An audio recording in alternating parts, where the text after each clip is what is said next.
कर्मयोगो विशिष्यते ज्ञेयस्य नित्यसंन्यासी यो न द्वेष्टि न काङ्क्षति निर्बन्धो हि महाबाहो सुखं बन्धात् प्रमुच्यते सांख्ययोगौ पृथक् बालाः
न कर्तृत्वं न कर्माणि लोकस्य सृजति प्रभुः न कर्मफलसंयोगं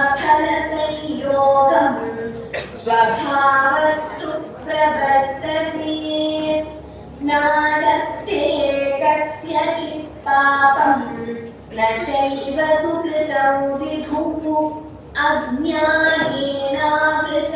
ज्ञानम् तेन मुह्यन्ति जन्तवः ज्ञानेन तु तदज्ञानम् येषां नाशितमात्मनः तेषामादित्यवज्ञानम् प्रकाशयति तत्परम् तद्बुद्धयस्तदात्मानः तन्निष्ठास्तत्परायणाः गच्छन्त्य पुनरावृत्तिं ज्ञाननिर्धूतकल्मषाः विद्याविनयसम्पन्ने ब्राह्मणे गतिहस्तिनि शुनि चैव श्वपाके च पण्डिताः समदर्शिनः इहैव तैर्जितः सर्गः येषां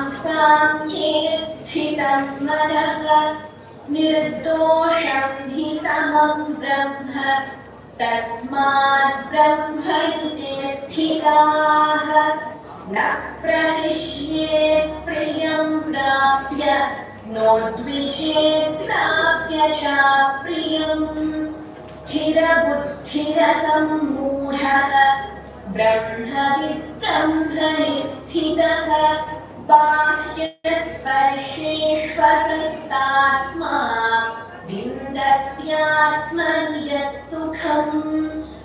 ब्रह्मयोगयुक्तात्मा सुखमक्षयमश्नुते ये हि संस्पर्शजा भोगाः दुःखयोदय एव ते आद्यन्तवन्तः कौन्तेय न तेषु रमते बुधः शक्नोतीहैव यः सोढुम् प्राक्शरीरविमोक्षणात् कामक्रोधोद्भवम् वेगम् स युक्तः स सुखी नरः योऽन्तः सुखोऽन्तरारामः तथान्तर्ज्योतिरेव यः स योगी ब्रह्मनिर्वाणम् ब्रह्मभूतोऽधिगच्छति लभन्ते ब्रह्मनिर्वाणम् ऋषयः क्षीणकल्मषाः छिन्नद्वैधायतात्मानः सर्वभूतहिते रताः कामक्रोधवियुक्तानां यतीनार्यतचेतसाम् अभितो ब्रह्मनिर्वाणम् वर्तते विदितात्मनाम् स्पर्शान् कृत्वा बहिर्बाह्यान् चक्षुश्चैवान्तरे भ्रुवोः प्राणापानौ समौ कृत्वा नासाभ्यन्तरचारिणौ यतेन्द्रियमनोबुद्धिः मुनिर्मोक्षपरायणः विगतेच्छाभयक्रोधः यः सदा मुक्त एव सः भोक्तारयत्यतपसाम् सर्वलोकमहेश्वरम् सुहृदम् सर्वभूतानां ज्ञात्वा मां शान्तिमृच्छति ॐ तत्सदिति श्रीमद्भगवद्गीतासु उपनिषत्सु ब्रह्मविद्यायां योगशास्त्रे श्रीकृष्णार्जुनसंवादे कर्मसन्न्यासयोगो नाम पञ्चमोऽध्यायः।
Good morning, students.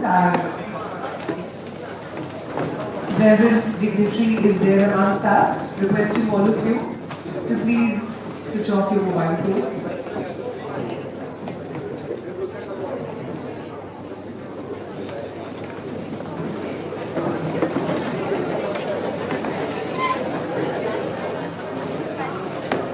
Kindly maintain the decorum of the hall.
पिहितः श्रुतं मे गोपाय ॐ शान्ति शान्ति शान्तिः.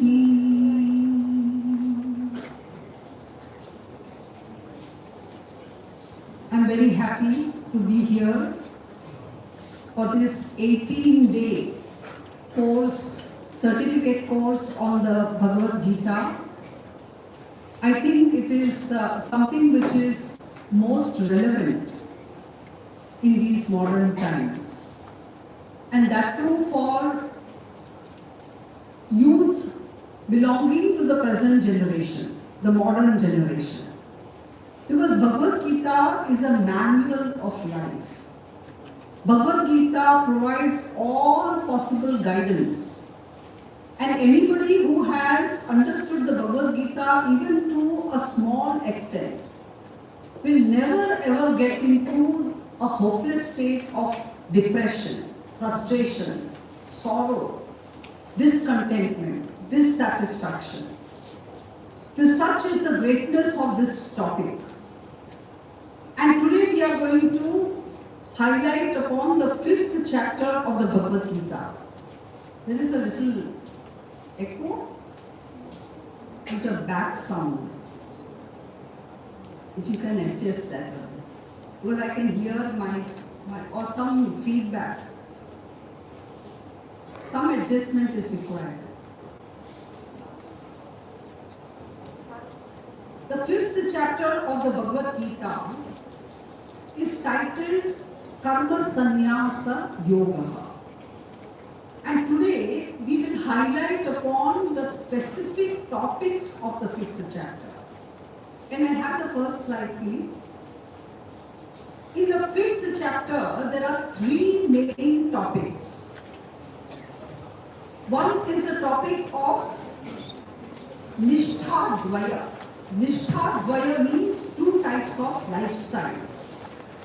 The word Nishtha means lifestyle. And Dvaya means 2 types. So 2 types of lifestyles. The second topic of this chapter is Yoga Dvaya. Yoga Dvaya means 2 types of yoga. Yoga here refers to Karma Yoga and Jnana Yoga, which are the 2 main sadhanas for the attainment of moksha, liberation. And finally, this chapter covers some important preparatory disciplines, which is called sadhanani. So, Nishtha Dvaya, 2 types of lifestyles. Yoga Dvaya, 2 types of yoga, Karma Yoga and Jnana Yoga. And finally, sadhanani means the preparatory disciplines. Now we will take up each topic and analyze it a bit. Can I have the next slide, please?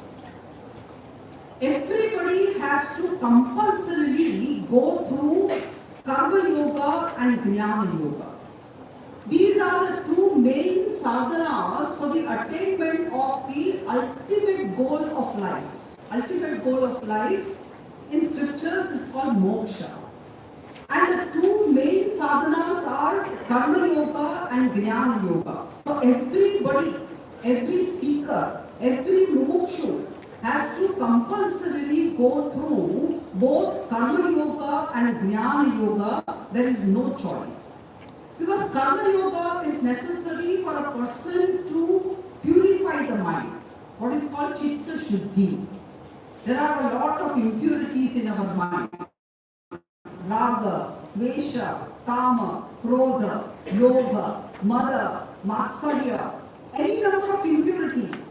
And so, Karma Yoga is necessary for a person to purify the mind. And Jnana Yoga gives Jnana, which alone is the main means for the attainment of moksha. So, Karma Yoga and Jnana Yoga, there is no choice. Everybody has to compulsorily go through both these sadhanas. Because without mental purification, self-knowledge is incomplete. And therefore, both mental purification through karma yoga and self-knowledge through jnana yoga, both these sadhanas are compulsory. Now, in some rare cases, it may be so that a person is able to straight away go to jnana yoga without passing through the stage of karma yoga. But that is because the person has not skipped karma yoga sadhana, but has completed that first stage in the previous janma. It's just like writing an examination in 2 installments. You write one examination in this semester and the next examination you pass the next semester or the next year. It's just like paying one's loan in 2 installments. Similarly, there may be a person who has already done karma yoga in the previous janma. Such a person straight away enters into the next stage of sadhana, that is jnana yoga. And such people are spiritual prodigies. In rare cases, a person may have gone through jnana yoga partially, and in the next janma, such a person is born as an extremely great spiritual prodigy. Such a person may not even have to do jnana yoga sadhana, may not have to go to a guru and study the scriptures. Without all these, the person may attain knowledge in the present janma. That does not mean that Bhagavan is partial to them. Please understand. It means that they have already put in 95% of effort in the previous janma. And so in this janma, within a very short time, they can attain moksha. These are exceptional geniuses, but they are only exceptions. They do not make a rule. I can give you an example. For example, Ramanujam. Have you heard of him? Ramanujam was a genius in mathematics. And Ramanujam did not require any formal study in mathematics. That does not mean, he is an exception, that does not mean that it becomes a rule. That does not mean that we also do not require a formal education. Because even with the formal education, we are not able to grasp the subject properly. And so, there are some spiritual geniuses, but they are all exceptional cases. And they gain knowledge without guru, without shastra. But the regular rule for most of the people is karma yoga, shastra, guru, all these are a must. Can I have the next slide?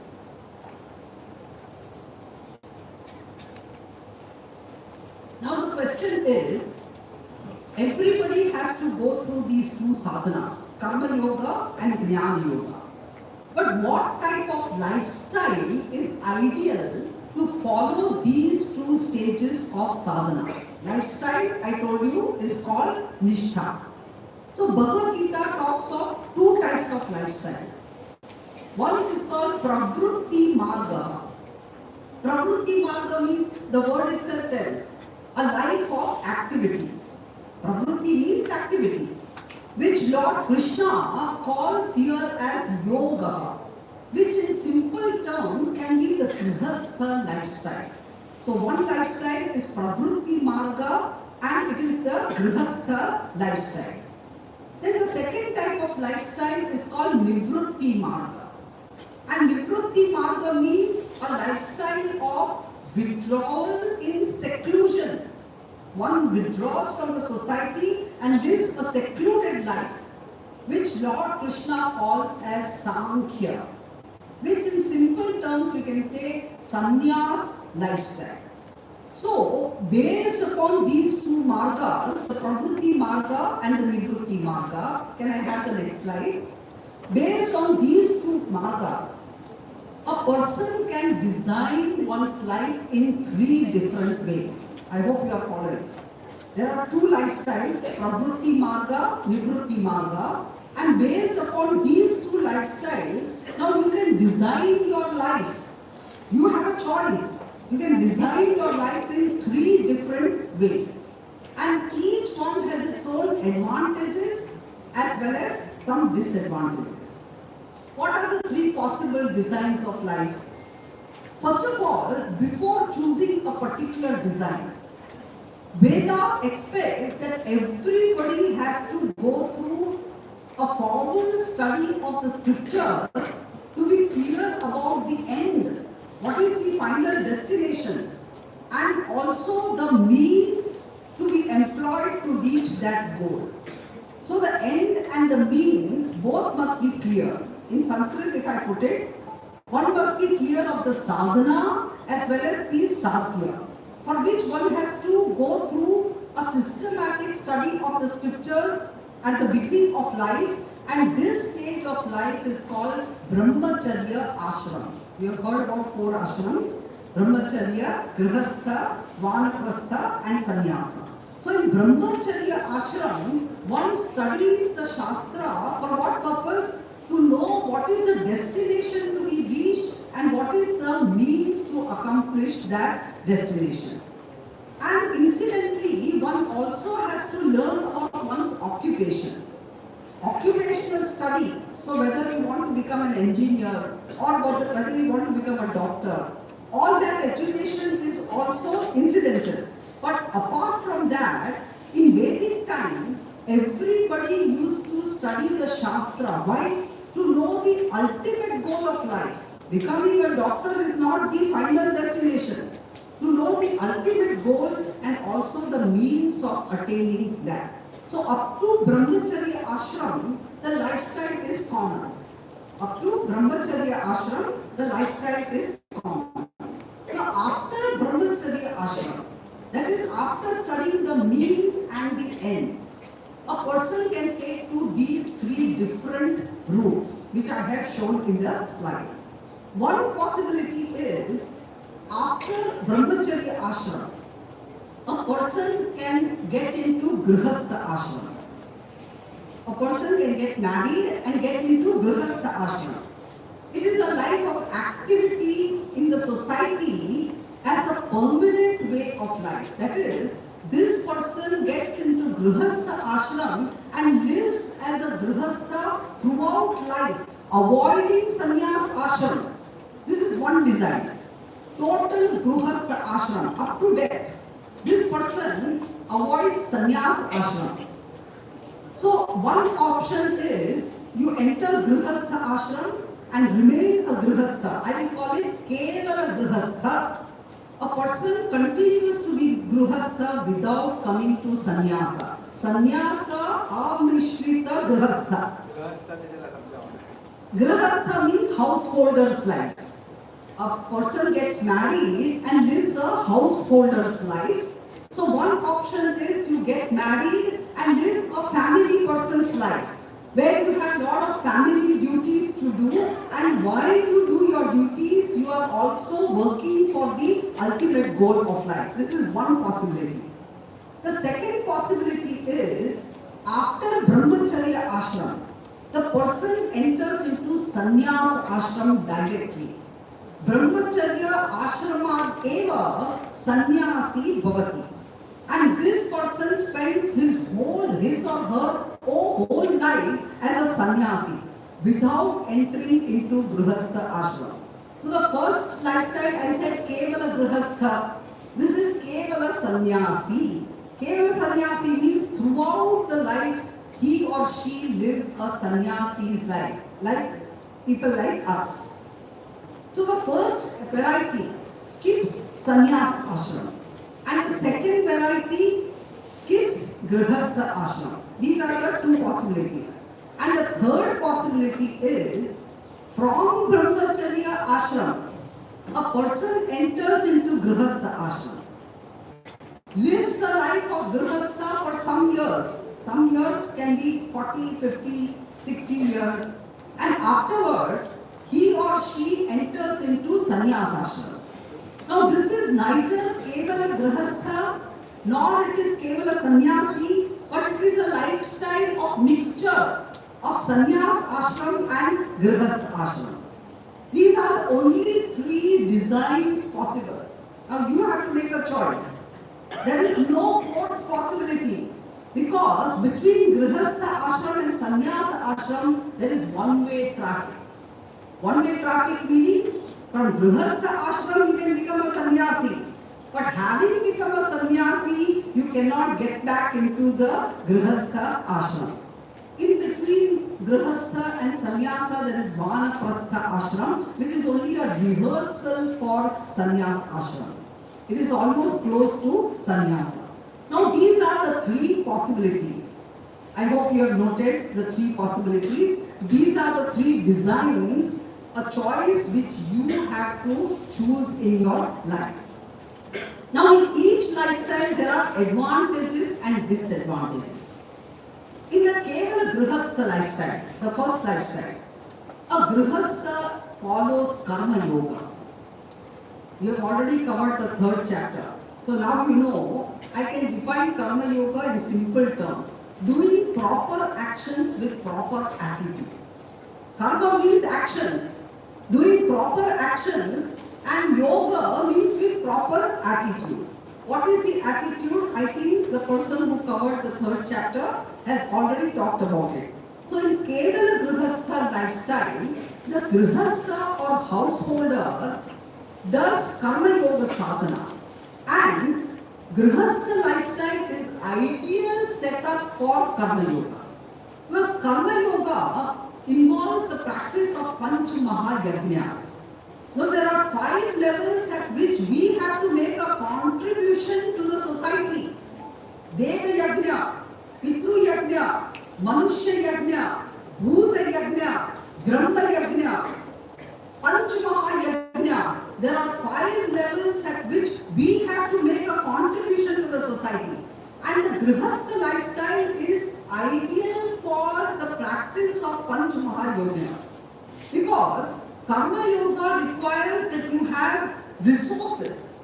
You need manpower, you need people around you, and you also require financial resources. And all this is available to the Grihastha. All this financial resources as well as manpower is available in the Grihastha lifestyle. So Grihastha finds the setup ideal for Karma Yoga sadhana. This is the advantage. Now, by doing these Panch Mahayajnas, they are all compulsory. Apart from your family duties, apart from all other things that you do, there are 5 yajnas which Shastra says that every Grihastha has to compulsorily do. This is your contribution to the creation. Now, gradually you grow inwardly, and the mind gets purified. And when the mind gets purified, a time comes when you have already got the benefit of Karma Yoga, and now you are ready to enter into the next stage of sadhana, that is Jnana Yoga. The question is, how does the Grihastha live a life practicing Jnana Yoga? When this Grihastha wants to do the Jnana Yoga sadhana, Jnana Yoga sadhana will involve in-depth study of the Vedic scriptures. Shravana, Manana, Nididhyasana. So you have to, I will talk about it later on. So this Jnana Yoga sadhana requires a setup wherein there is, quieter lifestyle. Whereas a Grihastha lifestyle is an extrovert lifestyle, and so learning the scriptures, meditation, all this becomes difficult for a Grihastha. I can give you an example. It's just like going to the railway station and studying for the examination. It is not an ideal setup. Similarly, Grihastha lifestyle is not an ideal setup for Jnana Yoga sadhana. Can I have the next slide, please? So, the first lifestyle, that is Kevala Grihastha, is conducive for Karma Yoga. I told you it's a lifestyle which is suitable for Karma Yoga sadhana. But the Grihastha, when he or she enters Jnana Yoga, he will have to do a lot of walking on tight rope. It is not an easy thing. Being a grihastha and practicing Jnana Yoga is not going to be an easy thing. So what is an ideal setup for Karma Yoga for a grihastha may not be an ideal setup for the pursuit of Jnana Yoga. Next slide please. Now let us think of the second possibility. What is the second possibility? What did I tell you? Kevala Sanyasa. Kevala Sanyasa. Everybody has to compulsorily go through both the sadhanas. In sadhanas you don't have any choice. Everybody has to go through Karma Yoga and Jnana Yoga, then alone it will lead to liberation. Grihasthi also has to do the same, Sannyasi also has to do the same. How the Grihastha will design the lifestyle, I talked to you about it. Now let us think of the second possibility. The second possibility, the sannyasa lifestyle is not ideal for Karma Yoga. Sannyasa lifestyle is not ideal for Karma Yoga, but it is an ideal life for Jnana Yoga. Why is it not ideal for Karma Yoga? Because I told you that for Karma Yoga to do Pancha Mahayajnas, you need resources. You need financial resources and you also need to interact with people. Whereas the sannyasi lives a secluded life. Sannyasi is living a life of withdrawal, does not have resources of one's own to contribute. So sannyasi cannot do annadana, sannyasi cannot do vastradana, sannyasi cannot do charity. Sannyasi himself herself is living on charity. Sannyasi cannot do any dana. Also, Dharma Shastra prohibits a sannyasi from doing any yajna yagadi karma. And for all these reasons, sannyas is not an ideal lifestyle for karma yoga. Whereas sannyas is ideal lifestyle for jnana yoga. Because jnana yoga requires a quieter life. For jnana yoga, shravana, manana, nididhyasan, and for meditation, etc., you need a very quiet lifestyle, and sannyasi's lifestyle is ideal for that type of sadhana. So, what is the advantage? The advantage is, although sannyas is not ideal for karma yoga, it is ideal life for jnana yoga. Please show me the next slide. A grihastha has to manage jnana yoga. And a sannyasi will have to manage karma yoga. Because both sadhanas will have to be done.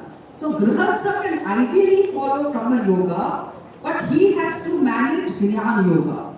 Whereas a sannyasi has to manage karma yoga, but he can ideally follow jnana yoga. So both these lifestyles have their own advantages and disadvantages.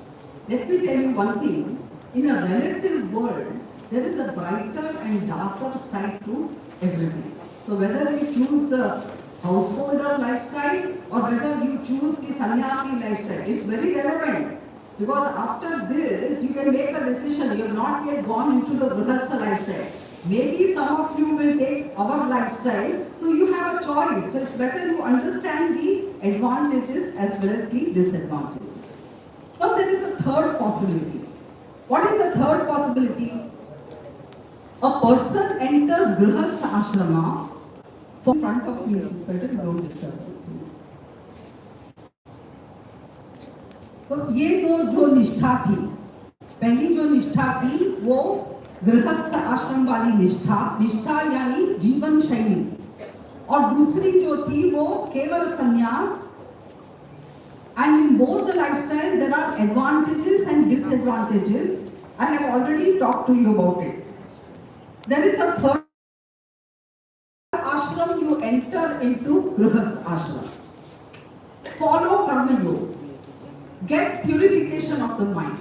And then in later life, quietly switch over to sannyas ashram and pursue jnana yoga. Now this seems to be an ideal lifestyle. Please show me the next slide. I have shown there that this third possibility seems to be the ideal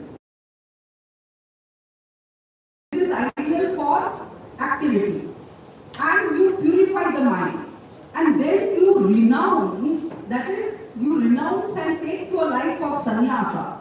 And in sannyasa you follow Jnana Yoga, which is an ideal lifestyle for pursuit of knowledge, because now you have no family, no money, no investments, nothing to worry about, and so you can dedicate your whole life to the study of scriptures.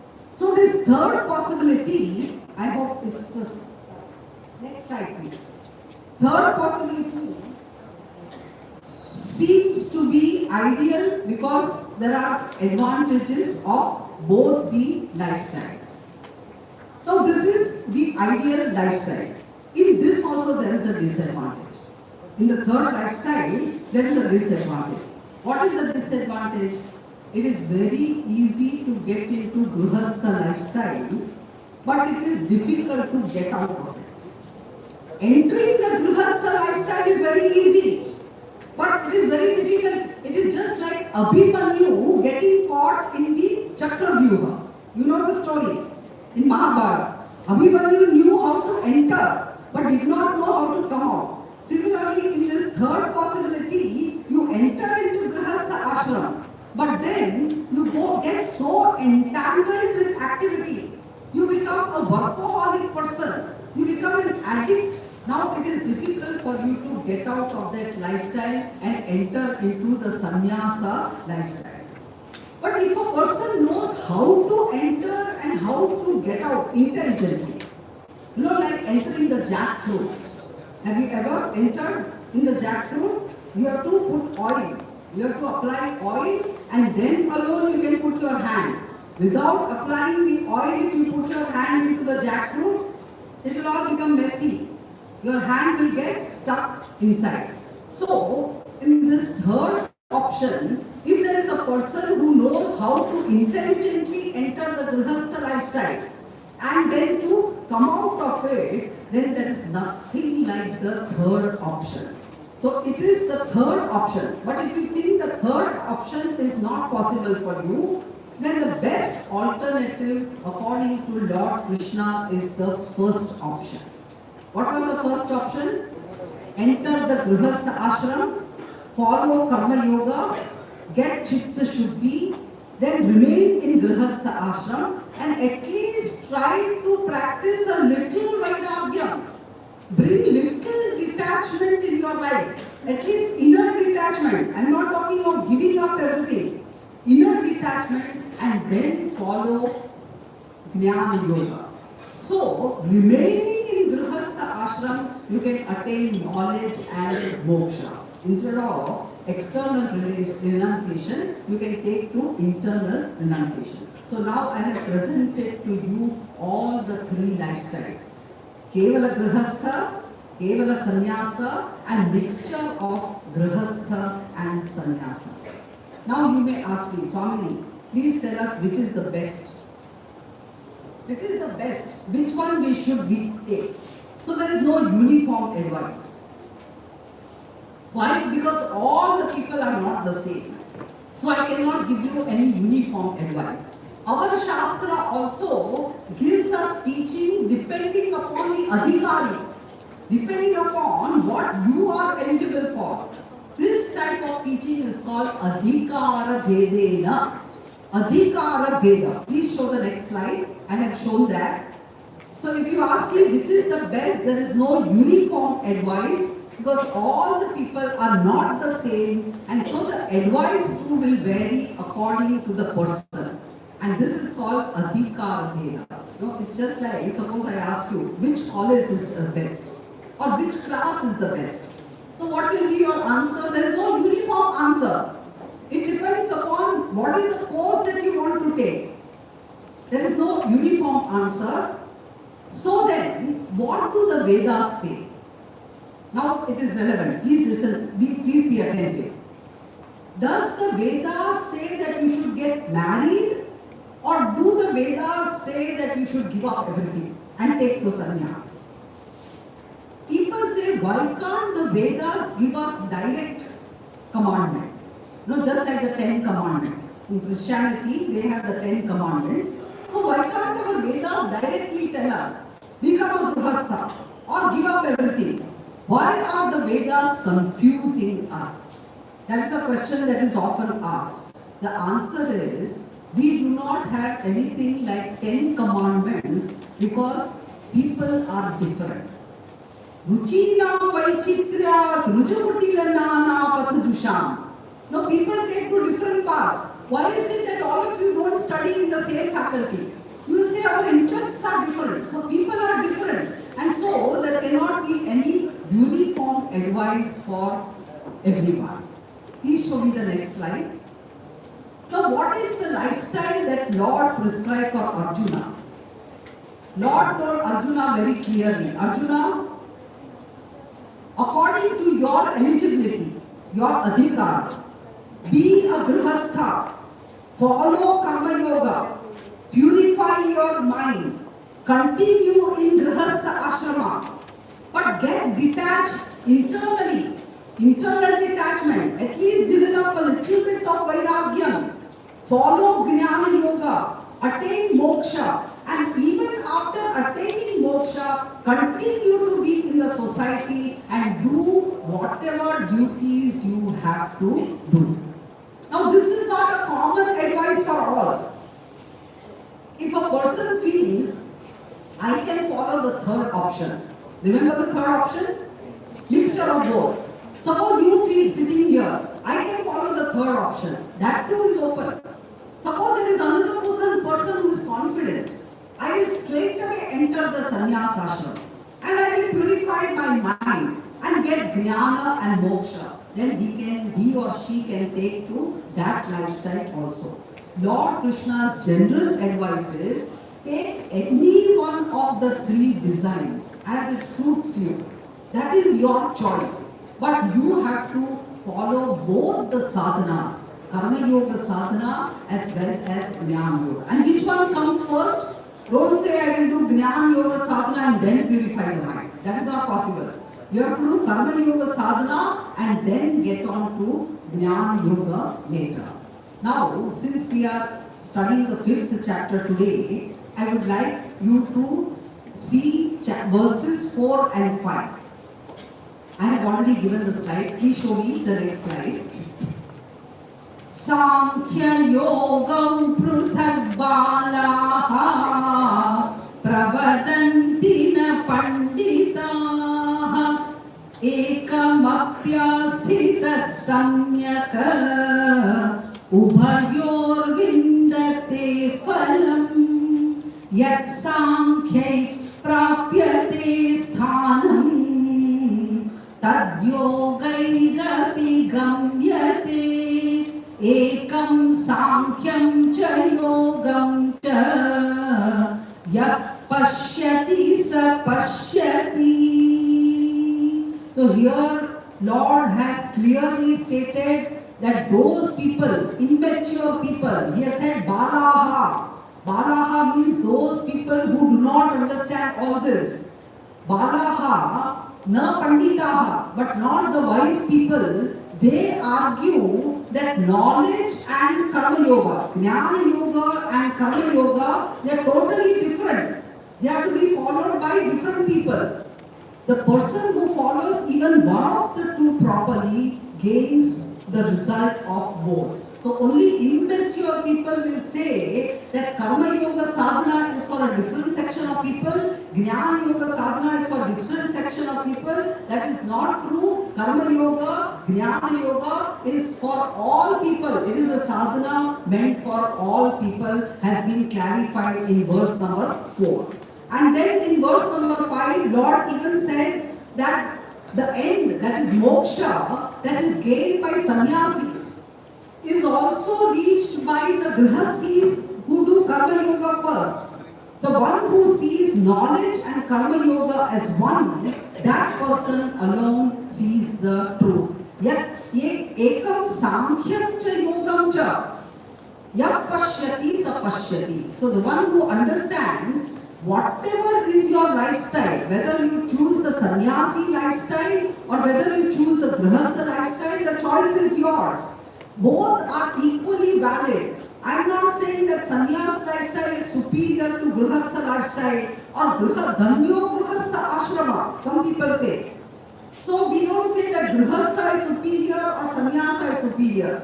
You have a choice. But whichever lifestyle you choose, you have to do both the sadhana. Sadhana is common even though the lifestyle is different. So what are the stages that you will have to go through? Please show me the next slide. Next slide, please.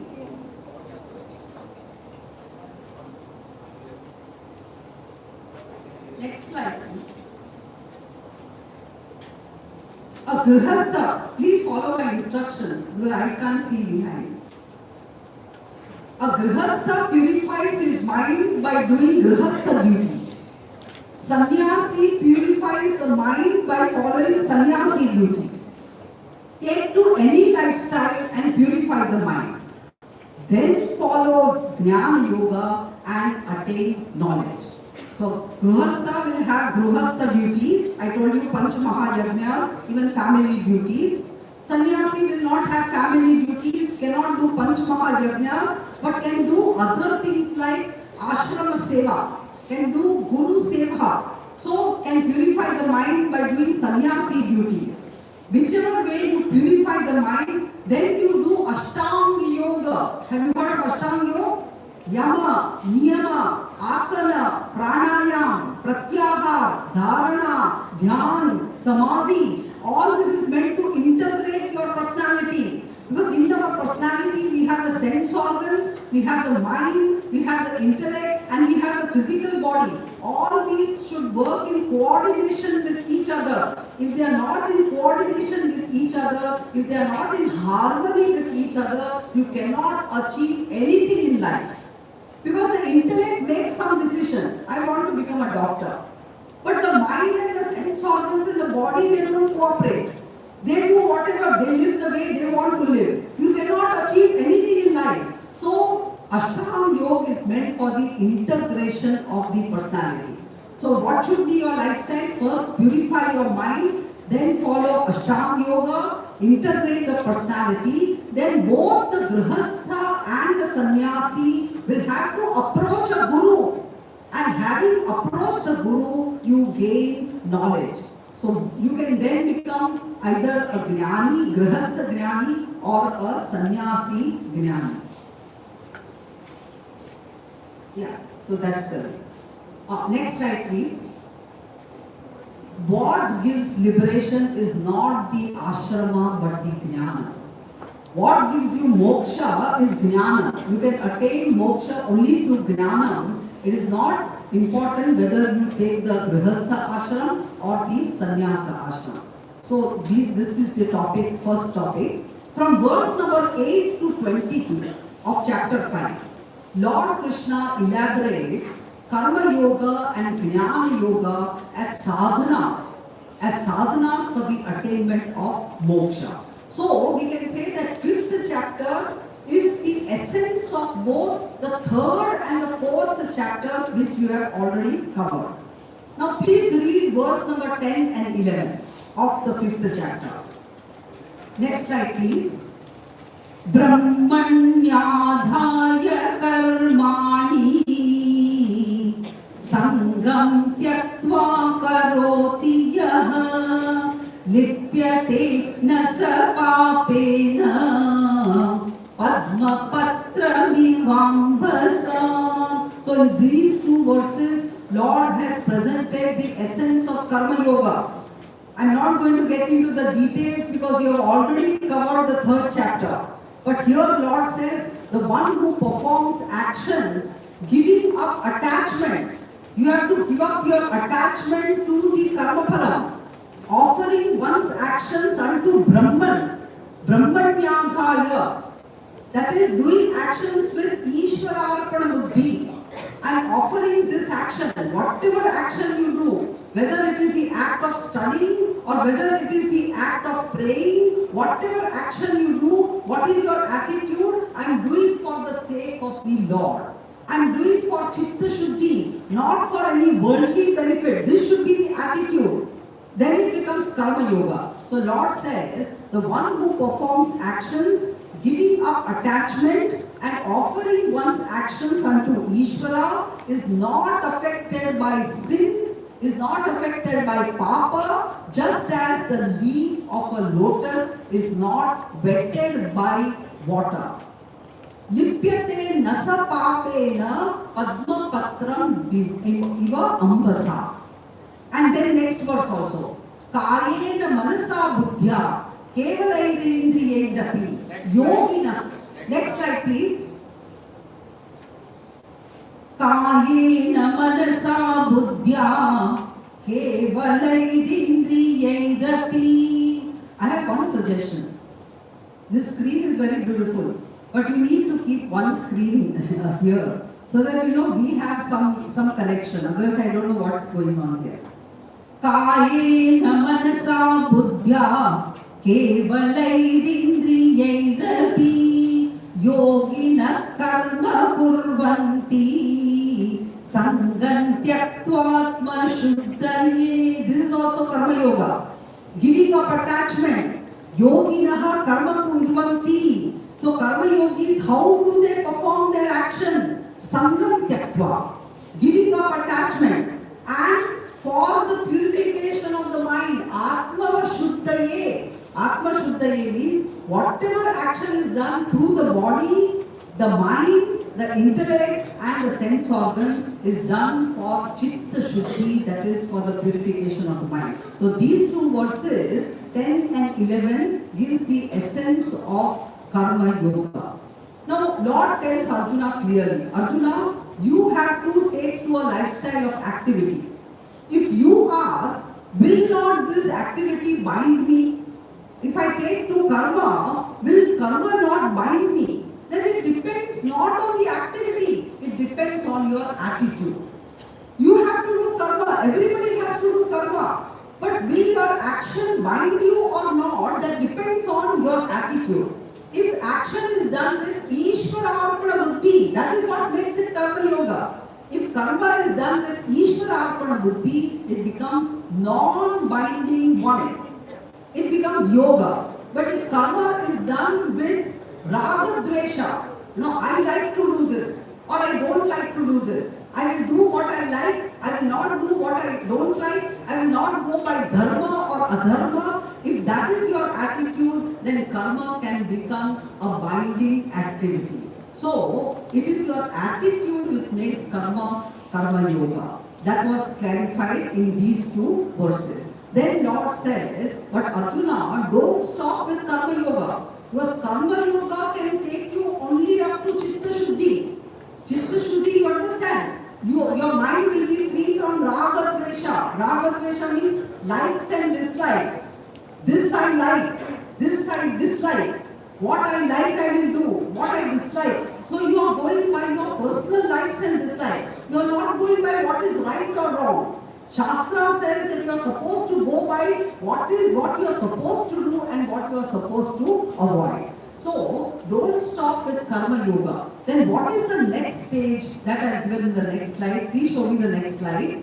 Verse number 8 and 9 talks about Jnana. Very interesting verse, very musical also. Naiva kinchit karomiti yukto manyeta tattvavita pashyan shrunvan sprushan jigran ashnan gachan shvapanchvasan pralapan risujan grunnan unnishan nimishannapi indriyani indriyartheshu vartanta iti dharayan. So here Lord says that the Jnani knows that I am not doing any karma.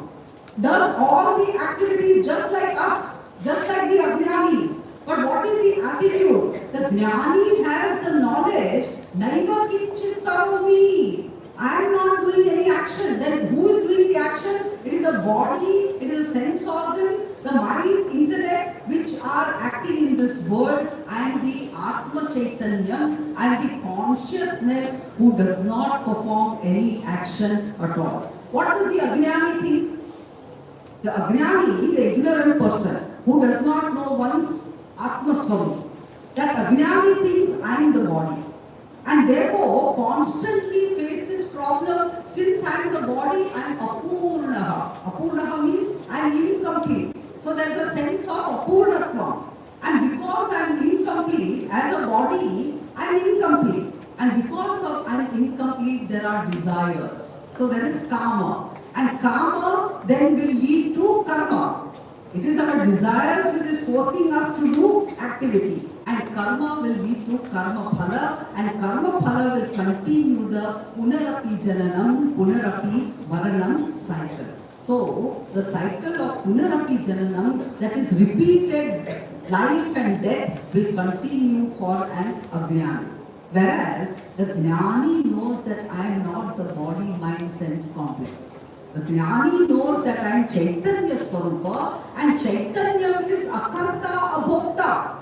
Aham purnaha. I am complete in myself. As Chaitanya, I am complete. So no apurnatvam, no kamaha. Kamaha means desires. No desires, no activity, no karma phala, no punarjanma, and that is what is called as moksha. So that has been present. He enjoys freedom. Now that he or she can be either a grihastha jnani, because the grihastha jnani also has the same knowledge that activities are done by the body, mind, sense complex. I am not the body, mind, sense complex. I am the Atma Swarupam, Naiva Kinchit Karoni.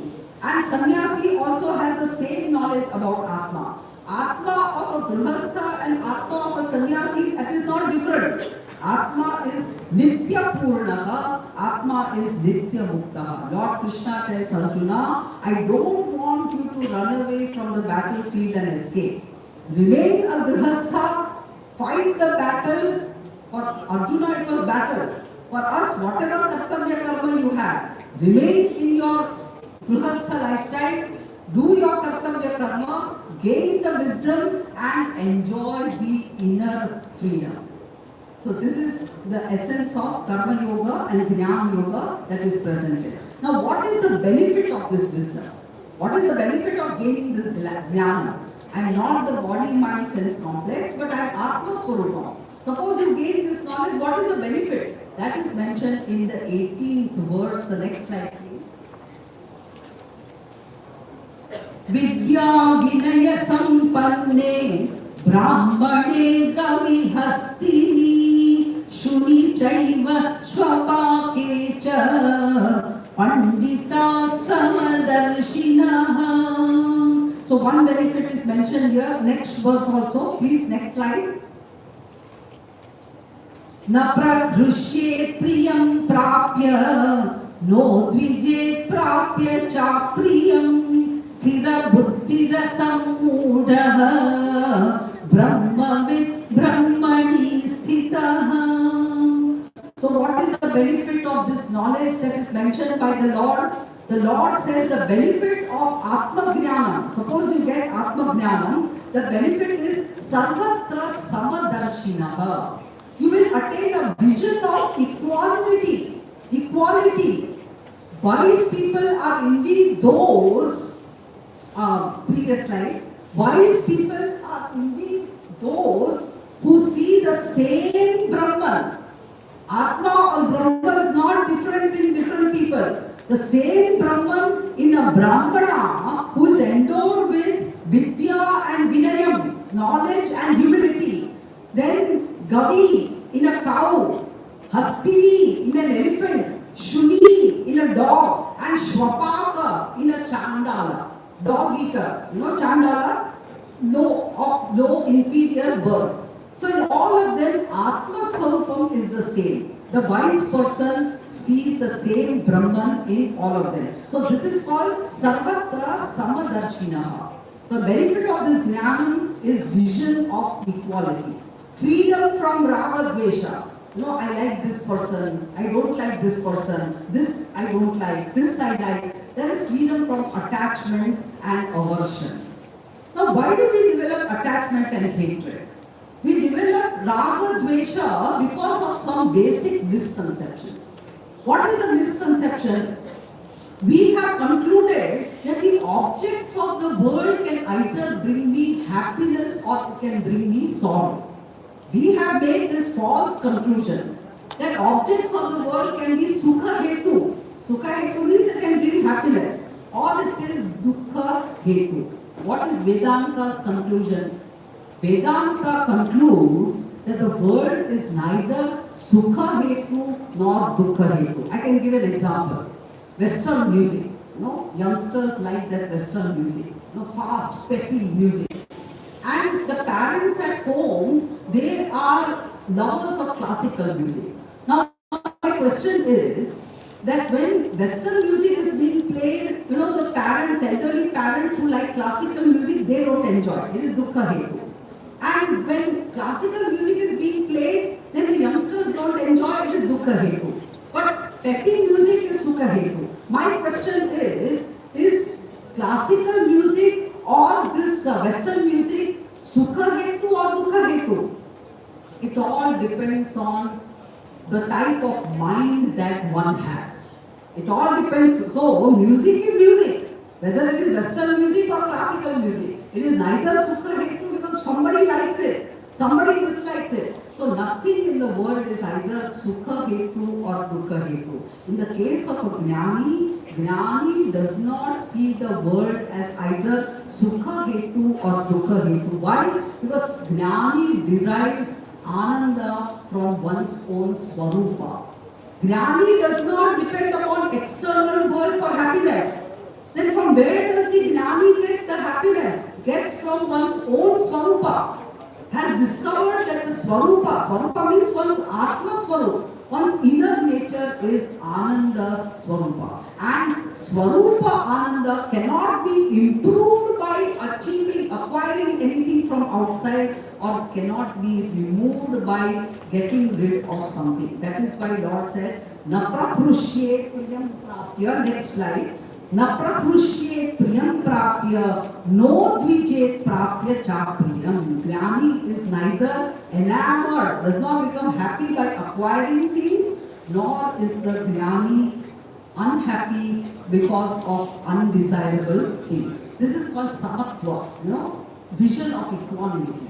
The benefit of this jnana is vision of equanimity, shanti, tranquility. This is the greatest advantage of jnana, and this alone is called jivan mukti. If you can acquire this vision, then you are free, because you are not dependent on the external world. Whatever comes in your life, it is neither sukha hetu nor dukkha hetu. You are not depending on any external source for your happiness, because you have discovered a fountain of happiness within yourself. And if you are able to do this through jnana, it is called jivan mukti. This is the second topic of the 5th chapter. So 2 types of lifestyles. Nishtha Adhyaya is one topic. 2 types of yoga. Yoga Dvayam, that is Karma Yoga, and Jnana Yoga. This is the second topic of the 5th chapter. Then we have to do one more topic, but I think there is an interval in between. So after the interval, I will introduce the 3rd topic, that is sadhana. Because 5th chapter talks about some sadhanas that you have to follow in order to become eligible and attain this knowledge leading to moksha. Om Purnamadas Purnamidam Purnat Purnamudachyate Purnasya Purnamadaya Purnamevavashishyate. Om Shanti Shanti Shanti. Harihi Om. Shri Gurubhyo Namaha. Harihi Om.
Namaskar.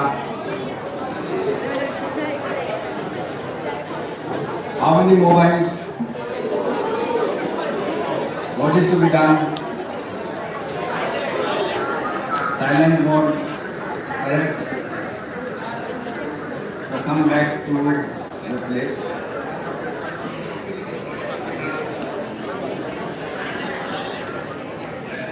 Vibratory mode निकाल दो अपना mobile का mind का. Steady yourself. लोटा सीधा उल्टा. उल्टा सा सीधा. सीधा क्यों चाहिए? ज्ञान कुछ अंदर subject you are getting a clear picture of what is Karma Yoga and Jnana Yoga and what is it for us at this level, how we have to live life, because you have long life to go. If you have an activity and attitude both, it will help you out throughout your life, not in your only this career or a student, but this is a life lesson which you must understand.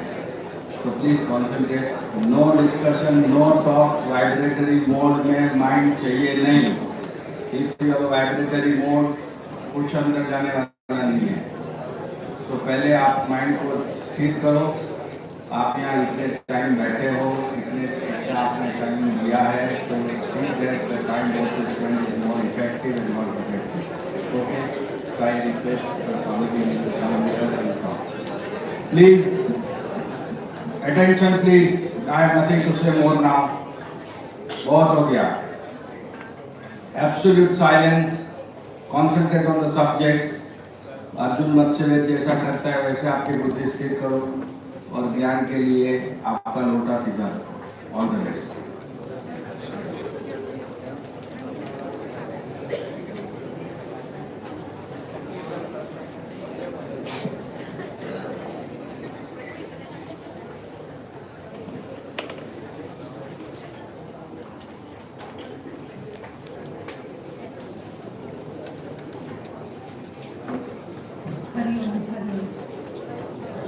I think all of you are very fortunate that such a program is taking place in your college.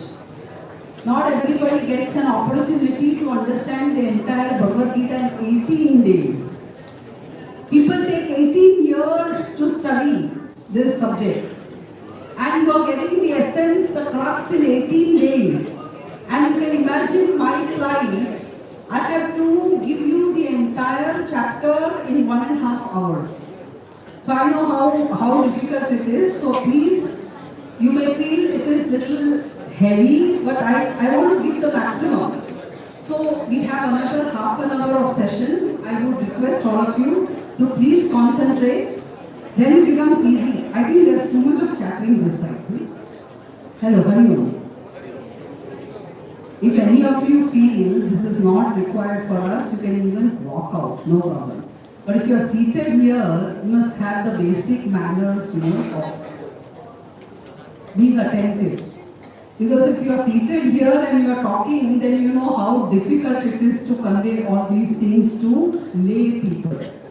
People who have not studied, had a systematic study. So I am trying to do my best, and I have to do justice to the chapter. The chapter is Karma Sanyasa Yoga. So I have to talk about Karma Yoga and Jnana Yoga and everything. So I am trying my best. How many of you are not comfortable with the language? Can you just raise your hand?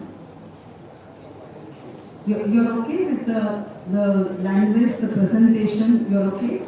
And that's why I brought these slides. So if you're not okay with listening, then some people, are visual people. So they can then see the slide and they can follow. But even after the audio visual, if you refuse to follow, then God alone, Lord Krishna alone can help you. So you've been very good up till now. Please bear with me for half an hour.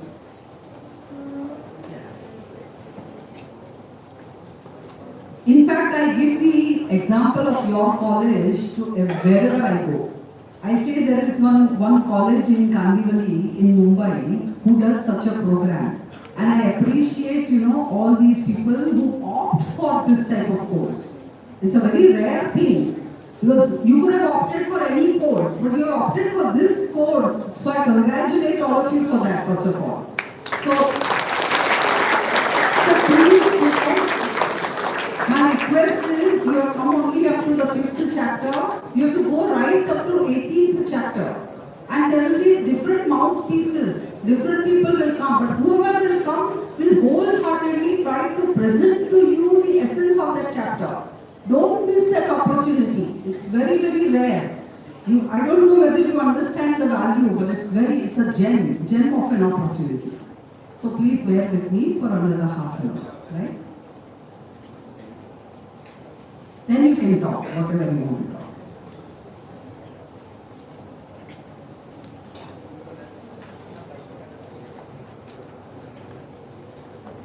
Yeah, so the next slide, please. We have covered two topics of the 5th chapter, Nishtha-dvayam and Yoga-dvayam. Two types of lifestyles and two types of yogas. The third topic of the 5th chapter is Sadhanani. Sadhanani means the disciplines that you need to follow to achieve this goal. So 4 disciplines have been mentioned in the 5th chapter. And of all the 4 disciplines, please show me the next slide. One discipline has already been mentioned in the 3rd chapter, which is Kama, Krodha, Jaya. You understand the word. How to be victorious, how to win over Kama. Kama means inordinate desires. Kamna, Ichha, and Krodha, which most people have the problem of anger. So Kama, Krodha, Jaya, that is beautifully presented in the 23rd verse of the 5th chapter. We will read the words. Shaknoti haiva yasodhum prakshara yuktas sukhi naraha.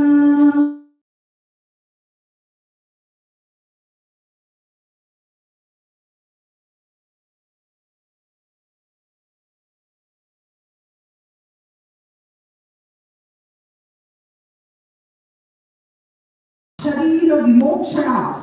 Such a person sa yuktaha. Such a person is a karma yogi sa sukhi naraha. So if you are able to be a master over these two forces of desire and anger, then you can be a truly happy person. And Kama, Krodha, Jaya is very, very important because these are the two big obstacles in the pursuit of Jnana.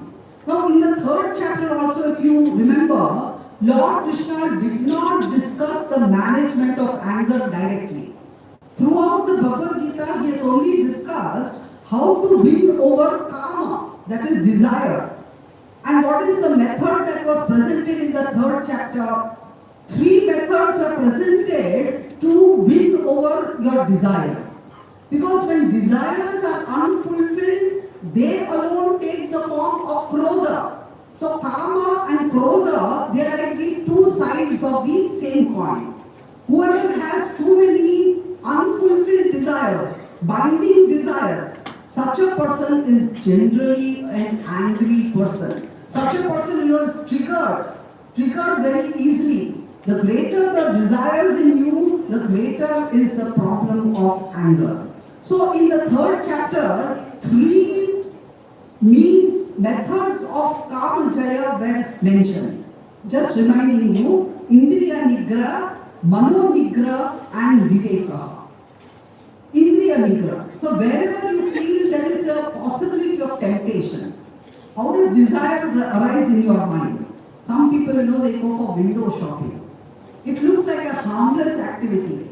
But what happens is, when you look at something, you see a model, with a beautiful dress, or some other thing, a mobile phone, or something which you like. And then, just by seeing, there is a desire arising in your mind. So, first of all, you avoid the possibility of temptation by physically avoiding that place. This is Indriya Nigra. First of all, you restrain your sense organs. So if you feel that there is a possibility of my getting tempted, it is better you keep away from that place. The next thing that was said is, you don't encourage the Ashubha Vasanas. In everybody's mind, there are some good desires and there are also bad and evil desires. Ashubha Vasanas and Shubha Vasanas. So, Mano Nigra means you encourage only the Shubha Vasanas. Everything positive you encourage. And whatever negative in your mind, you simply ignore. So never allow your mind to get into Ashubha Vasanas. There is a beautiful expression in English, nip in the bud. So whenever a wrong desire comes to your mind, there and then itself you should put an end to that desire. So in the Mahabharata, in one shloka it is said, how does this kama arise? Kamam janami te moolam, sankalpa tvam prajayasi. How does desire arise in our mind? When we repeatedly go on thinking about the attractive traits of the objects. This is the latest mobile, or this is the latest car. Moment you go on thinking about it, you never know when that sankalpa turns into desire. Now it takes the form of kama. And kama, if it is fulfilled, then it may lead to lobha. Now there is greed for more and more. But when kama is unfulfilled, then it takes the terrible form of krodha. So, Mano Nigra means don't allow the mind to get addicted. And if you want addiction, you develop good addiction, noble addiction. You can be addicted to doing japa, for example. You can be addicted to doing a daily puja, a small puja, or some parayanam. You can have positive addictions if you at all you want to be addicted. But all Ashubha Vasanas you nip in the bud. This is Mano Nigra. So, Indriya Nigra means you keep away from the points of temptation, and Mano Nigra means you encourage the positive Vasanas. The third solution which was presented in the third chapter is Viveka. Viveka means proper understanding. The mind has to have proper judgment, proper discrimination. And here in the fifth chapter, Lord Krishna deals with proper judgment. Proper judgment means you have to understand the nature of the objects of the world. Because we desire objects of the external world. We think that by getting this, I will be happy. By getting a new house, I will be happy. By getting a new phone, I will be happy. Shastra says you have to have the proper understanding regarding the nature of the objects of the world and the pleasures derived from them. Because we think that by fulfilling our desires, we will become happy. This is our conclusion. If I fulfill my desires, I will be happy. But when you inquire deeply, then you find that Vishaya Sukha means sensory pleasures. The pleasure that we get from the objects of the world, they are only seemingly wonderful. Please listen. All these sensory pleasures, they are only seemingly wonderful. All of them have serious side effects like performance enhancing drugs. People, athletes, they take performance enhancing drugs. So maybe their performance will be enhanced, but there are bad effects. Similarly, Vishaya Sukha means the sukham that you get from the objects of the world, they have three main defects. What are the three main defects? One is Dukkha Mishri Tattvam. Dukkha Mishri Tattva means any worldly pleasure is always mixed with sorrow. How? You may ask me how. Arjane Dukkham. First of all, you have to acquire that object. To acquire the object, you have to put in a lot of effort. I am not going into the details. You want a house, you want a car, you want a mobile. You have to put in effort. You have to acquire the money. So, Arjane Dukkham. Then, Arjitanam Rakshane Dukkham. To preserve whatever you have acquired, again, you have to put in a lot of effort. You have a car, you don't want even a small scratch on that car. And if there is a scratch on the car, you feel as though there is a scratch on the heart. But in Mumbai, stay in a city like Mumbai, you cannot avoid that. So, Arjitanam Rakshane Dukkham, Antataha Nashe Dukkham. Finally, when that acquired thing is lost, then there is Maha Dukkham. So please show me the next slide. In the 5th chapter, Lord Krishna has said, Yehi samsparshaja bhogaha dukkha yonaya evate adyantavanta kaunteya nateshu ramate buddhaha. Lord has beautifully presented that all the pleasure that you get from the objects by the contact of the sense organ and the object, whether it is some delicious item that you are eating or whether it is some place that you have gone to, the happiness that you get, enjoyment that you get, they are all potential sources of sorrow. Dukkha yonaya evate. And he has given a logic also.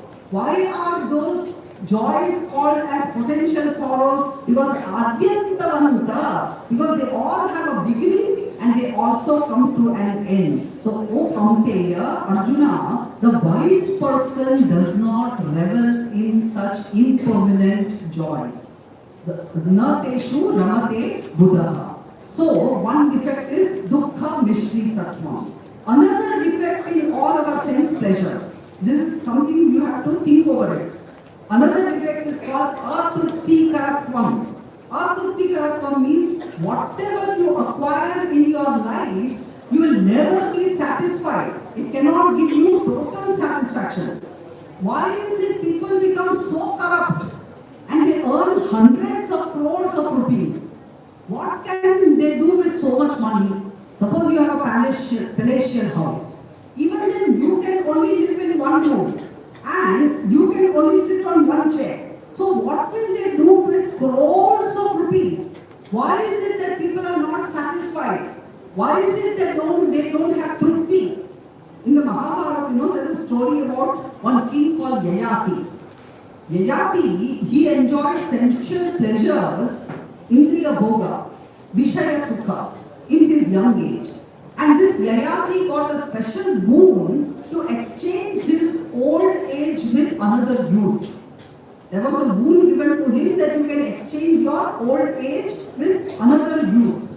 So he exchanged twice, thrice, and finally he got so fed up, he was frustrated that he gave up everything and he went to the forest. So second defect of this Vishaya Sukha is atrupti karatvam. How much ever you acquire, there is never an enough. Nobody is ever satisfied. So atrupti karatvam is another defect. The third defect is bandhakatva. Bandhakatva means the more you enjoy pleasures, the more they enslave you. The more you enjoy, earlier we were happy with a simple life. Earlier our ancestors, they are very little, but they lived a happy life. Now, earlier you required 2 things to be happy.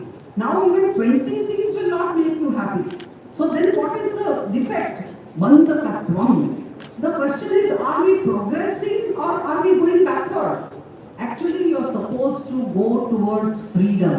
Your life is supposed to go towards independence. Instead, bandhakatva means all these objects are actually enslaving you. Earlier, we could live happily even without a fan. Now, without an air, even with the air condition, we are restless. We are restless and we are unhappy. So we think that possessing more things is progress. We think that possessing more things is success. Shastra tells us that is an utter failure. You heard of Nachiketas? Nachiketa. There was a young boy, 9-year-old boy. So in Kathopanishad we get a story of Nachiketas. And he made a statement, Shobhava Matyasya Yadantakaitata Sarvendriyani Jarayanti Tejaha. I will give you the meaning.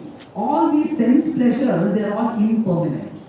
All the pleasures that we enjoy, whether it is eating a good item or whether enjoying any other sense pleasure, they are all impermanent. And the main thing is, indulging too much in these sense pleasures, they will take away the light from the sense organs.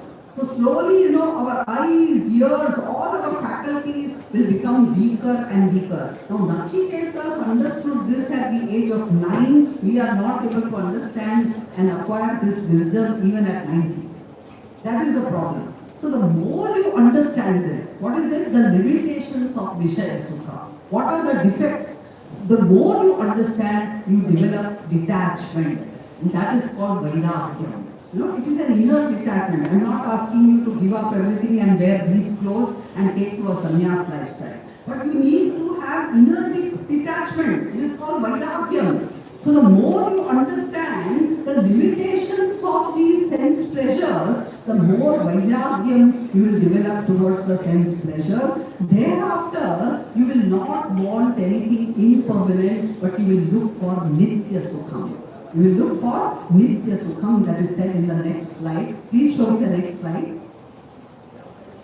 Bhakya Sparsheshva Saktatma Vindatyatmani Yat Sukham Sabrahma Yoga Yuktatma Sukham Akshayam Ashnute.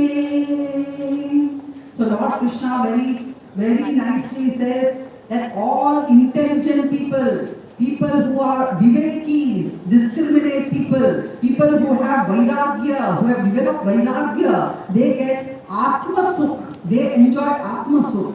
They don't hanker after vishaya sukh.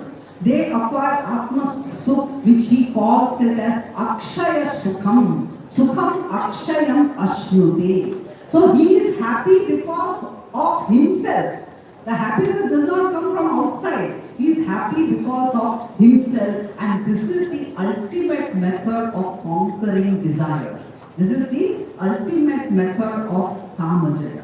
Now what about Krodhajaya? Swami, we are interested in Krodhajaya. We have only talked about Kamajaya. In the entire Gita, Bhagavad Gita, Lord Krishna does not discuss how to manage anger. Does it mean that Lord Krishna does not have any answer? No, it is not so. The reason is, Krodha is only modified form of anger. Kama. Krodha is only modified form of Kama. So when Kama, that is desire, any desire which arises in your mind, when it is obstructed, you become angry on the person or on the thing which is obstructing your desires. So if you learn to handle how to handle your kamas, you can easily control your anger also. So the ultimate solution is to have this understanding that no external object can really give me happiness, that happiness is my inner nature. But before you acquire this knowledge, you should have first aid methods to handle your anger. I will give you some first aid methods. That is not said in the Bhagavad Gita, but we can analyze and find out. Please listen carefully, now it's relevant. Anger is of two types. One is violent type. All of us have experienced anger. One is the violent type, where you explode. You burst forth, and very often you express verbally. You start abusing. Start saying things which you are not supposed to say. Or physical expressions. Sometimes there is even physical expression. This is one type of anger. I call it violent type. There is another type of anger, non-violent type. Non-violent type means it is not expressed outside. Physically you don't express. Even verbally you keep your mouth shut. But the anger is smoldering inside. Very often we have experienced. You can't tell it. You can't tell it to your professor. You can't tell it to your boss. But the anger is smoldering inside. Now we have to learn to manage both these types of anger. So in the 16th chapter, which Swami Nijananji will be covering, I'm sure he will cover this point. In the 16th chapter of Bhagavad Gita, Lord Krishna mentions two values. One is akrodha and the other is kshama. Kshama. Akrodha and kshama. Shankaracharya has written a commentary on the Bhagavad Gita, which is called Shankara Bhashya. And there Shankaracharya writes that the first step of managing anger is learning to manage the anger that has already arisen. Anger which has already arisen in the mind, first of all you learn to manage. So that he calls as akrodha. Then kshama he defines as second stage. Kshama not allowing anger to arise at all. That requires a lot of maturity. Not allowing anger to arise in the mind. The first one is arisen anger you learn to manage. The second is you don't allow anger to arise at all. Now let me talk of both the varieties. The first, to manage anger of the first variety. What you can do is when anger has arisen, then the first aid method is better to get away from the setup. You are angry with the person. You are angry with something. It is better you don't remain there.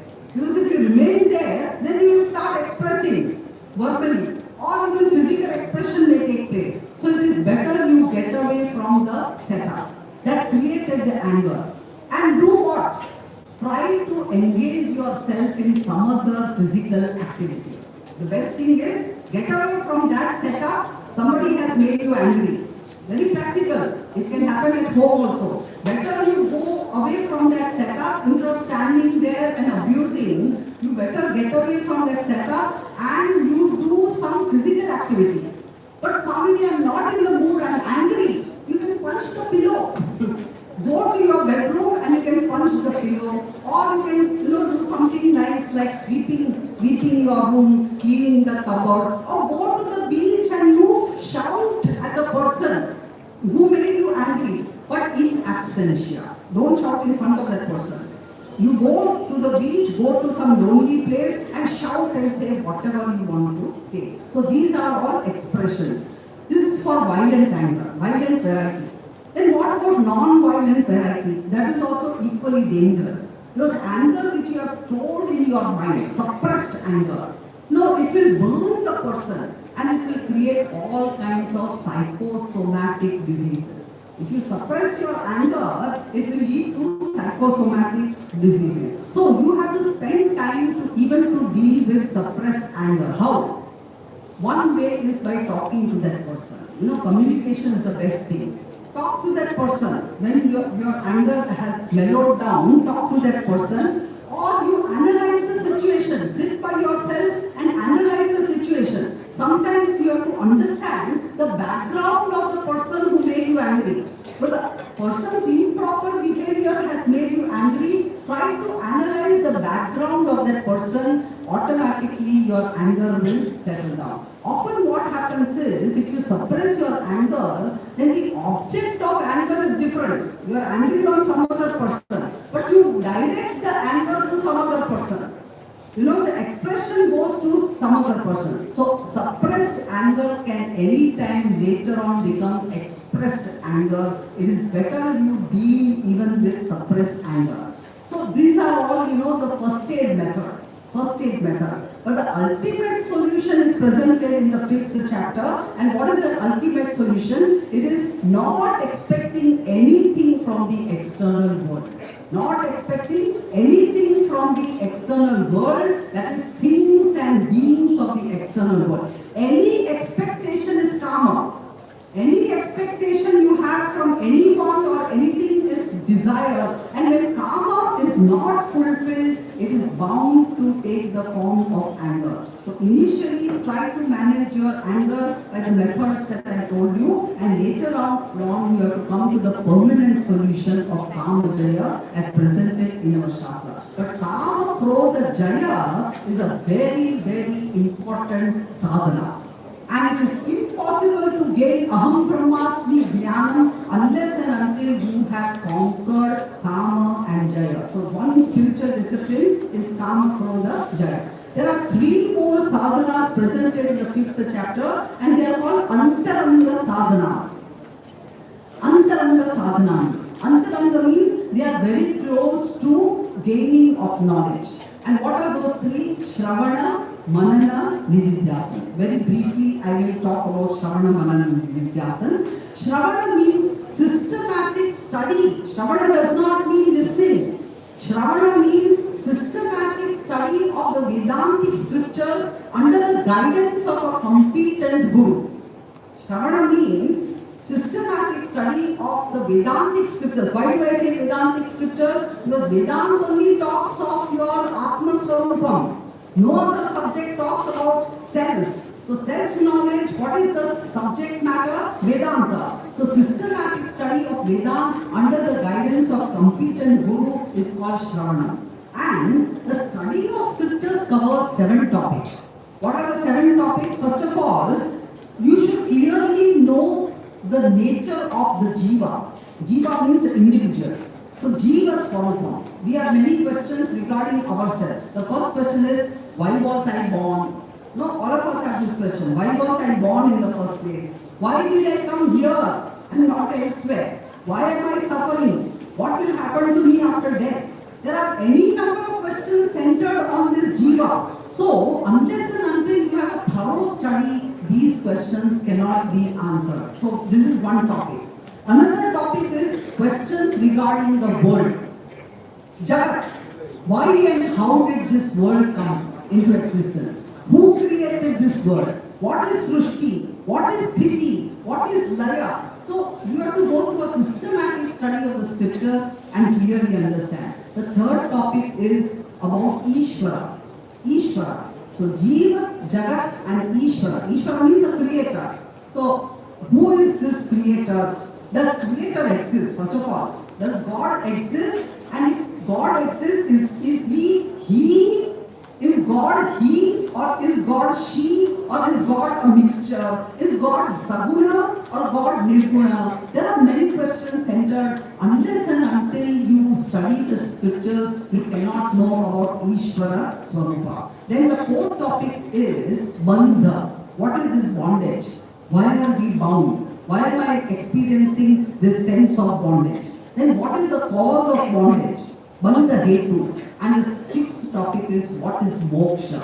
What do you mean by liberation? And how can I be liberated? So these 7 topics are covered by Vedanta Shastra. Systematic study of this Vedanta Shastra under the guidance of a competent teacher is called Shravana. What are the 7 topics? Jiva, Jagat, Ishvara, Bandha Hetu, that is the cause of bondage, Moksha and Moksha Hetu.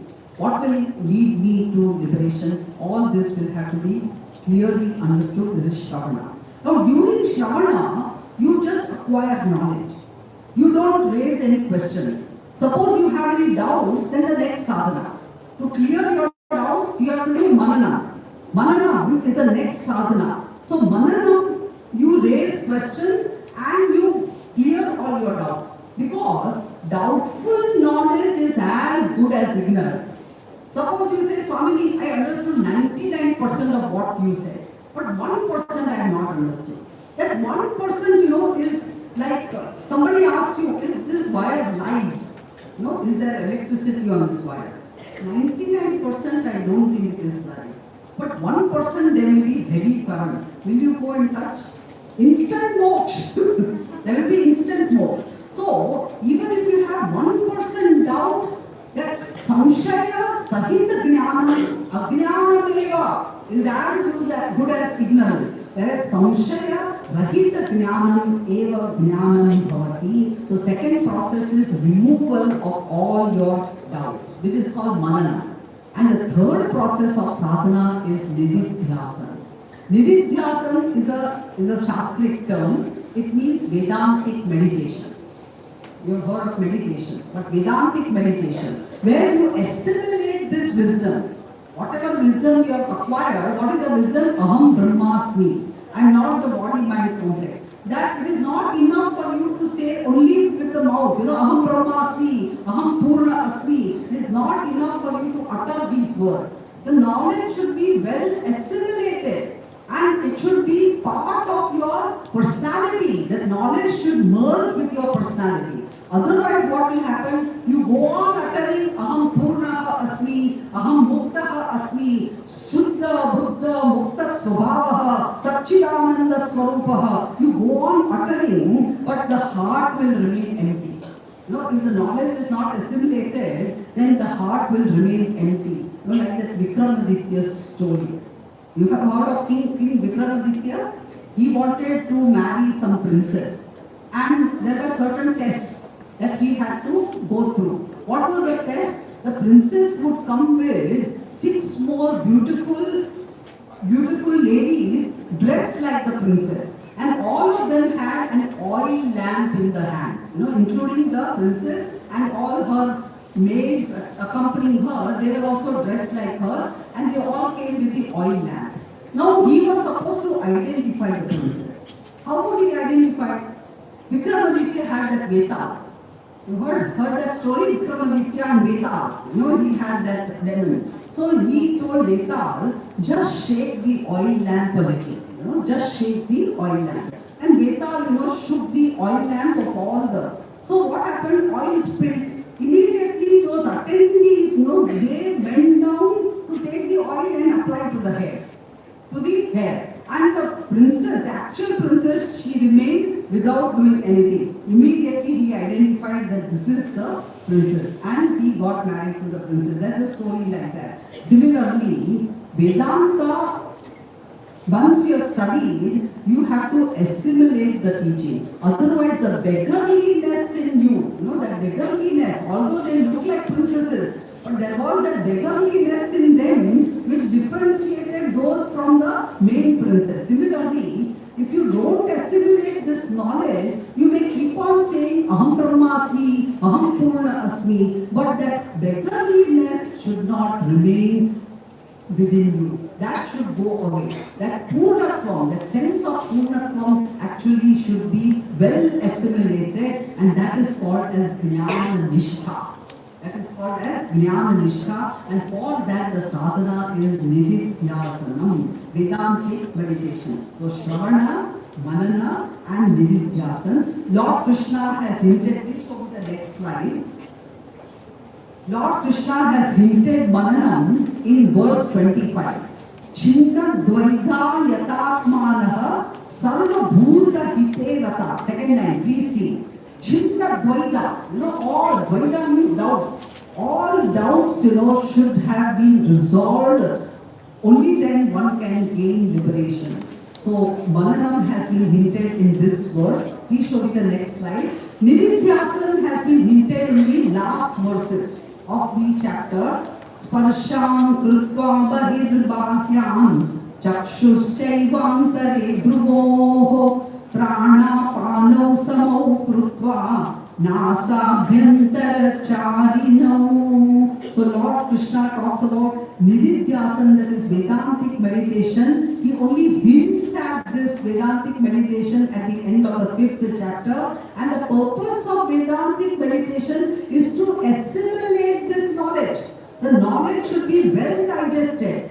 He will elaborate upon this topic tomorrow. Tomorrow meaning the 6th chapter. 6th chapter will deal with this in more detail. So here in 5th chapter he only hints at meditation, which is meant to make your knowledge well consolidated.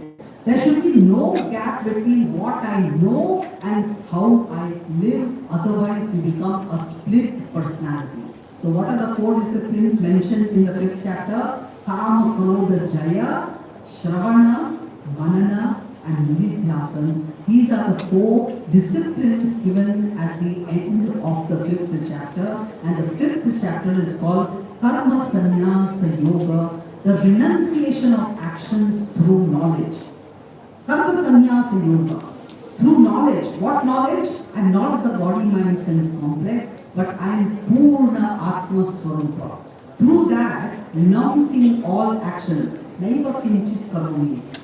In spite of doing all actions, actions belong to the body, mind, sense complex. I am Akarta, Abhokta. To be steadfast in that knowledge is the purpose of this chapter, which is a beautiful, complete chapter. Small chapter, but packed with all the main ideas of the Vedic scriptures. In the time that was available to me, I tried to present to you the entire essence of the 5th chapter. I hope you have grasped. And tomorrow we will be doing the 6th chapter. By the time you come to the 18th chapter, you have the whole idea of what the Bhagavad Gita really wants to convey. Bhagavad Gita, I told you, is a manual of life and it is Moksha Shastra. So it is meant to take you to the ultimate goal of life. I pray to Lord Almighty that all of you, whether you understand it now or not, but all of you, all of you, with God's grace, all of you should attain the real goal, the real destination of life. Wish you all the best.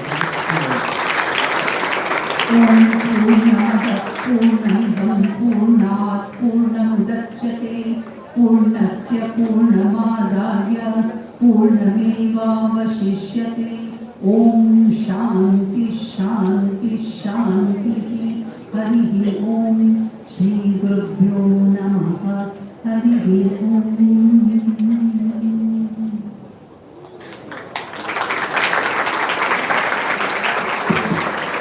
Thank you so much, Swamiji. Tomorrow we have our Bhagavad Gita session. There is no holiday for Bhagavad Gita session. You have to come from gate number 6. If anyone has any question, you can raise their hands and we will give you the mic.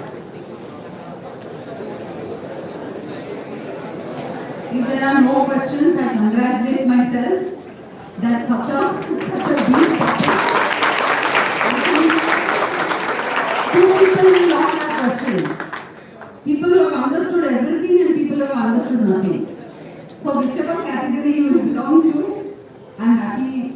If you have questions, I am happy to answer. But if there are no questions, I assume that all of you have understood.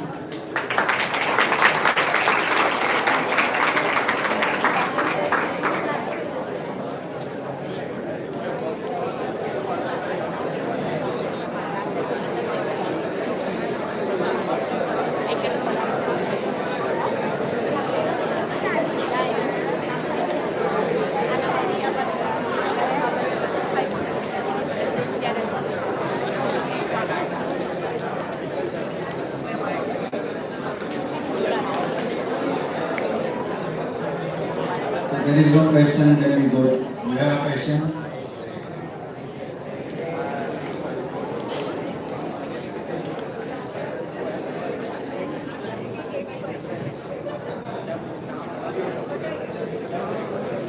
Hari Om. Yes. Your name? Rajvi. Rajvi from which department? Psychology. Psychology. Okay. My question is that how do we break free from the illusion that we have broken free? How do we? Break free from the illusion that we already have broken free.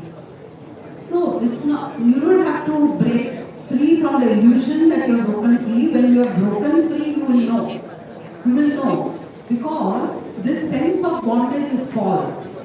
This sense of bondage that we have is born out of ignorance. It is because we don't know our real self. So through this Shastric study, when you come to know your higher self, which is Atma Swarupa, then you will automatically know. It is just like, how will I know that my stomach is full? You will know when it is full, then you don't have to consult anyone. Similarly, when you are free, you will automatically know that I am free.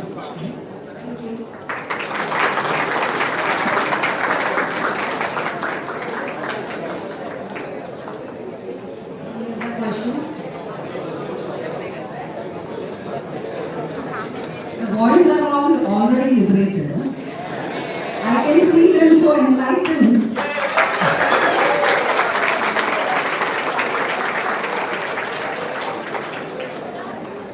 Anyway, I don't know how much you value this program, but I think this is something so beautiful happening in your campus, and all of you should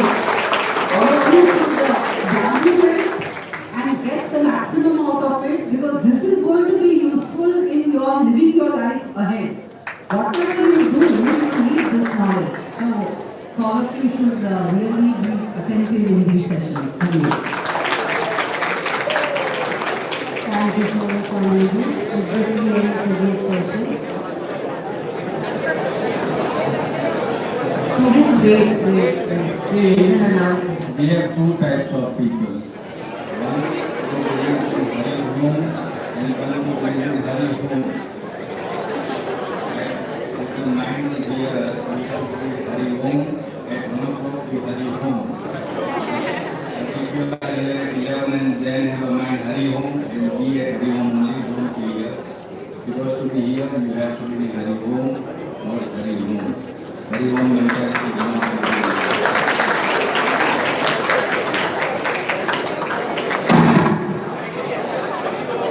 Tomorrow we have the session. You have to report by 10 a.m.